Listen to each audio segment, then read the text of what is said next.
Halo teman-teman, sebelumnya Assalamualaikum warahmatullahi wabarakatuh. Pada pertemuan kali ini, saya akan membahas mengenai materi dari salah satu tokoh yang dapat kita analisis dari segi kepemimpinannya. Saya memilih seorang tokoh yang berpengaruh dalam masa kepemimpinannya beliau. Beliau adalah tokoh Islam yang menjadi khalifah di bumi Arab setelah wafatnya Abu Bakar As-Siddiq alaihissalam, yaitu Umar bin Al-Khattab alaihissalam. Kemudian sebelum lanjut ke materi, perkenalkan, nama saya Salma Lailatul Sistianah, biasa dipanggil dengan nama Salma. Kemudian materi yang akan saya sampaikan pada pertemuan ini merupakan lanjutan dari video yang telah saya upload sebelumnya. Kemudian, teman-teman, jika ingin melihat video yang sebelumnya saya upload, bisa dilihat di deskripsi. Kemudian, kita lanjut mengenai materi selanjutnya, yaitu studi kasus dalam kepemimpinan Umar bin Al-Khattab alaihissalam.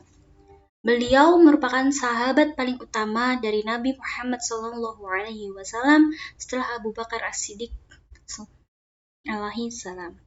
Dalam waktu yang bisa dikatakan cukup singkat, beliau sudah dapat menaklukkan beberapa wilayah dan berada di bawah pimpinannya. Beliau merupakan salah satu khalifah yang dapat menjadi tauladan bagi para pemimpin saat ini. Dengan ini, saya memilih kepemimpinan beliau untuk saya analisis dalam studi kasus yang saya paparkan. Kualifikasi pemimpin dari kepemimpinan beliau.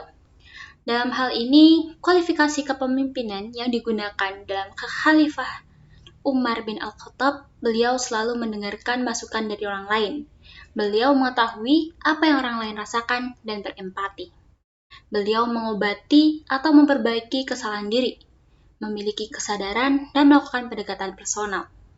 Beliau juga memiliki konsep dan kemampuan untuk memandang ke depan, di mana hal ini sudah diterapkan, yaitu sebelum kita memilih taktik, sebelum kita memberikan pengaruh dalam kepemimpinan, di mana seorang pemimpin itu sebelumnya harus memiliki kesadaran untuk memperbaiki diri sendiri.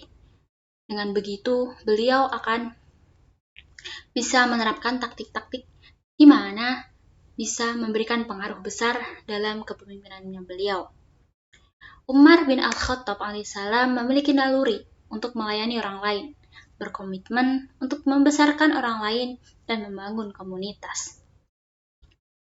Kemudian, dalam fungsi kepemimpinan beliau, Umar bin Al-Khattab adalah sosok yang taat, adil, peduli dengan rakyatnya, dengan gaya kepemimpinan yang beliau terapkan, di mana mementingkan kerja dan produktivitas di mana tetap bernilai ibadah. Kepemimpinan beliau membawa Islam ke masa kejayaan di mana para janda mendapatkan haknya, dan masih banyak di mana beliau mensejahterakan rakyatnya dan membawa bahannya untuk tetap berpegang teguh dengan prinsipnya, yaitu Al-Quran dan hadis atau sunnah. Teori kepemimpinan beliau mendedikasikan kepemimpinannya hanya untuk masyarakatnya. Ia mendasari kebijakan-kebijakannya dengan pola kepemimpinan seorang servant leader, dan beliau padukan dengan karakteristik beliau sehingga dapat menjadikan kombinasi yang sangat baik dalam menjalankan tugasnya. Pengaruh dalam kepemimpinan.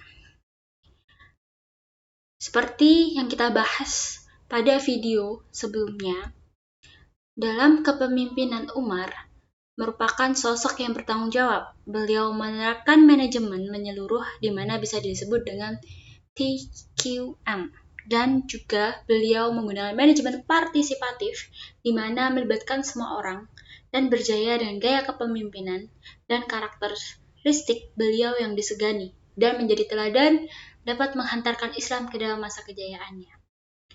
Beliau sangat disegani dengan sosok yang tegas tetapi tetap hidup sederhana. Dan itu juga menjadi motivasi para bawahannya untuk senantiasa berpegang teguh dengan aturan Al-Quran. Kekuasaan menjalankan kepemimpinan. Dalam kekuasaan menjalankan kepemimpinan, beliau selalu berdasarkan dengan Al-Quran dan Sunnah, dan juga bekal kepemimpinan dari Rasulullah Shallallahu Alaihi Wasallam. Oleh sebab itu, dalam kepemimpinannya, beliau kerap mengeluarkan kebijakan-kebijakannya secara luas dan fleksibel. Umar bin Khattab adalah seorang yang adil, penyayang, antusias, cerdas, teguh iman, dan selalu sedia membela agamanya. Dengan begini, beliau merupakan sosok yang baik dalam kepemimpinan dan menjadi tauladan dalam menjalankan kepemimpinannya. Dalam menjalankan tugasnya, Umar adalah sosok yang dapat menggunakan administrasi di mana beliau membuat departemen-departemen dan membuat polisi wilayah untuk menjaga beberapa wilayahnya.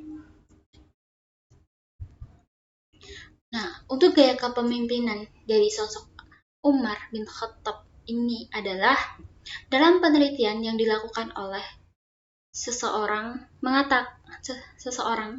yaitu Rini pada tahun 2018 mengatakan bahwa gaya kepemimpinan yang dilakukan oleh Umar bin Al-Khattab adalah gaya kepemimpinan demokrasi dan gaya kepemimpinan karismatik. Dalam penelitiannya, Roshidi tahun 2017 mengatakan bahwa ada gaya kepemimpinan profetik di mana karakteristik ini berada dalam diri Umar bin Al-Khattab yang adil, tegas, jujur, dan masih banyak lagi. Pengikutan dari sosok Umar bin Khattab ini, Umar bin Khattab adalah sosok yang sangat dekat dengan rakyat dan berusaha menjadi salah satu dari mereka.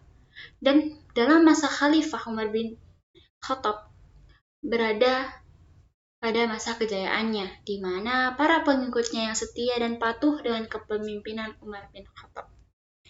Dengan beliau menerapkan beberapa taktik, beberapa strategi untuk memimpin kepemimpinan beliau, sehingga para pengikutnya selalu senantiasa dan patuh dengan apa yang dikatakan oleh pemimpinnya, sehingga menyebabkan pada masa kejayaan itu Islam berada pada titik kejayaannya.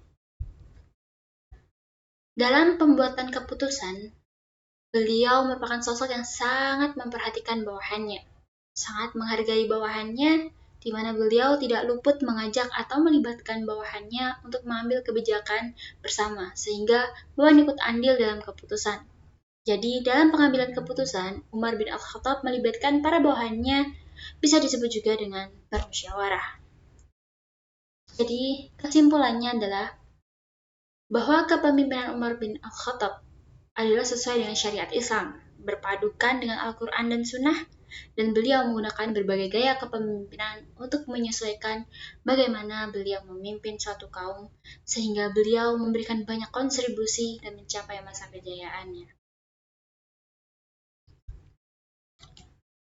Sekian informasi yang dapat saya sampaikan. Banyak kurangnya saya mohon maaf. Kelebihannya hanya milik Allah SWT. Untuk teman-teman yang ingin berkomentar, menambahkan dari sedikit materi yang saya informasikan, bisa berkomentar di kolom komentar. Terima kasih, sekian. Wassalamualaikum warahmatullahi wabarakatuh.